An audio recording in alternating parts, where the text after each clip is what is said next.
Hey everyone, have you ever stopped to wonder, how do I really know what's true? That's exactly what epistemology explores, the study of knowledge itself.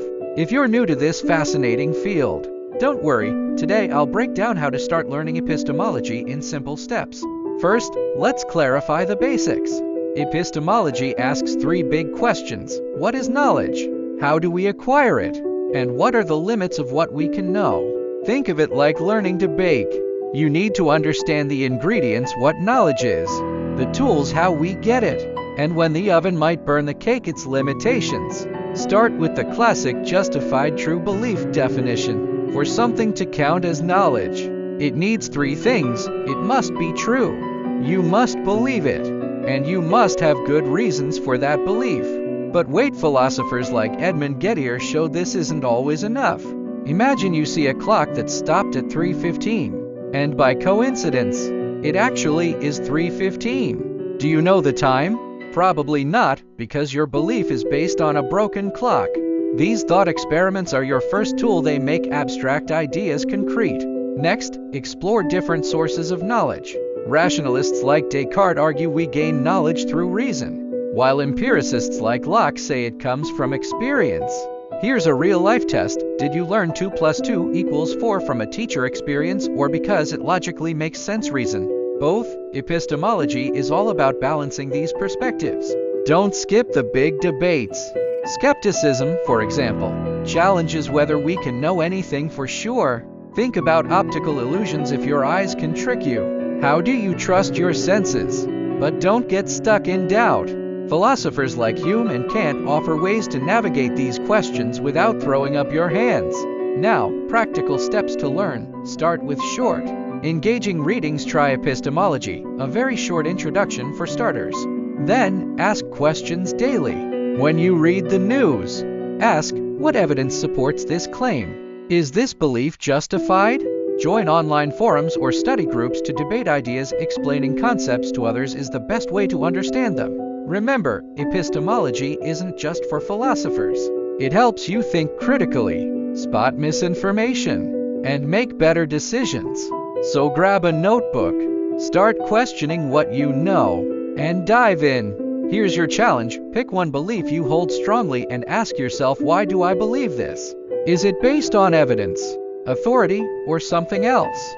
Share your thoughts below. I'd love to hear your epistemology journey. Every day, we are surrounded by information, but how much of it is true? And more importantly, how do we know? What do you know? What is knowledge? Epistemology is the study of knowledge, its origins, limits, and truth. What color is this? White. How do you know? To truly know something, belief, truth, and justification. Rationalism, knowledge from reason. Empiricism, knowledge from experience. Because my teacher said so. Dogmatism, accepting without questioning. Skepticism, questioning everything. Truth can be subjective. Correspondence, matches reality. Coherence, logical consistency. Pragmatic, what works. Knowledge is built from reason, experience, and belief. The real question is not what you know, but how you know it. Question everything. What if I told you that the most powerful tool you already own isn't your phone or your computer? It's your ability to think about thinking itself. That's essentially what epistemology explores, the study of knowledge. Today we're breaking down its 2 biggest questions and how you can start applying this ancient wisdom to your daily life. First core question, what is knowledge? Sounds simple, right? But philosophers have debated this for millennia. Let's use a real-life example. Imagine you guess correctly that it's going to rain tomorrow. Is that knowledge? Most philosophers would say no, not until you have 3 things. A belief, you think it'll rain. Truth, it actually rains. And justification, you check the weather forecast, not just flipped a coin. This justified true belief definition has been tested for centuries. But here's the twist. Sometimes we think we know something that later turns out to be wrong. Like how people once knew the earth was flat. That's why this question still matters. It keeps us humble about what we claim to know. Second question, how do we acquire knowledge? Let's say you want to learn to bake bread. Do you trust the recipe book that's rationalism learning through reason and existing knowledge, or just start mixing ingredients and see what happens empiricism learning through experience? Turns out, we use both. Think about learning a language. You study grammar rules rationalism, but also practice speaking with native speakers empiricism. Epistemology shows us there's no single right way to learn. What matters is being aware of how you're forming your beliefs. Now, how do you actually learn epistemology without getting lost in jargon? Start small. Next time you say, "I know," pause and ask, what evidence do I have? Am I relying on authority, personal experience, or logic? Try this exercise. Pick a common belief like coffee makes you more productive and trace its origins. Did you read a study? Hear it from a friend? Notice how your justification changes when you dig deeper. Epistemology isn't just for philosophers. It's the foundation of critical thinking. When you understand how knowledge works, you become better at spotting misinformation, making decisions, and even communicating with people who see the world differently. So here's your challenge this week. Identify one belief you hold strongly and examine why you believe it. Is it based on good evidence or just habit? The journey to better thinking starts with asking better questions. What's one thing you know that you're willing to question today? Let's keep that curiosity alive. Have you ever found yourself stuck in a problem, not knowing how to even start solving it? Maybe you're trying to finish an essay but can't decide on a topic.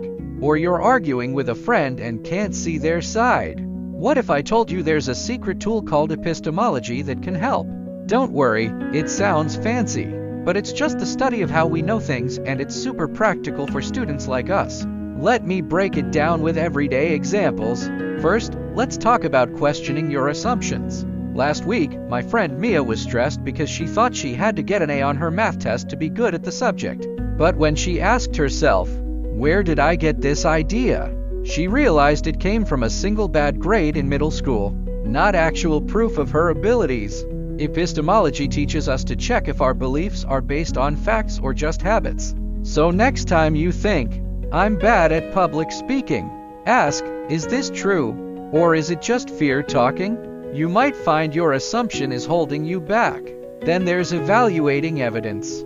Let's say you're researching a project and find two articles with opposite opinions. How do you choose which one to trust? Epistemology says look at the source. Is the author an expert? Do they cite studies? Last month, I was writing about climate change and found a blog post claiming global warming isn't real. But when I checked, the author had no scientific background, and their facts came from outdated data. By comparing evidence, I avoided spreading misinformation. So next time you're scrolling through social media facts, pause and ask, what's the proof here? Another key part is understanding different perspectives. Remember that argument with your friend I mentioned earlier?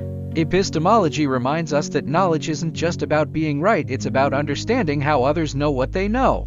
If your friend disagrees with your study method, instead of getting defensive, ask, how did you learn what works for you? Maybe they had a teacher who taught them differently, and their perspective could actually help you. I once argued with my roommate about cleaning schedules until I realized she grew up in a family where everyone cleaned together, while I was used to doing it alone. By listening, we found a system that worked for both of us. So, to wrap up, epistemology isn't just for philosophers. It's about asking, how do I know this?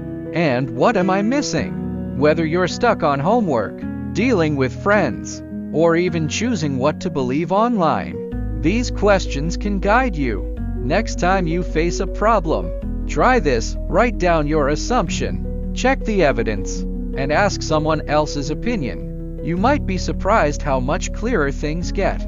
Now I want to hear from you. What's a problem you're facing right now? Could questioning your assumptions or checking evidence help solve it? Let me know in the comments below. And don't forget, being a better thinker starts with being curious about how you think. Thanks for watching, and see you next time.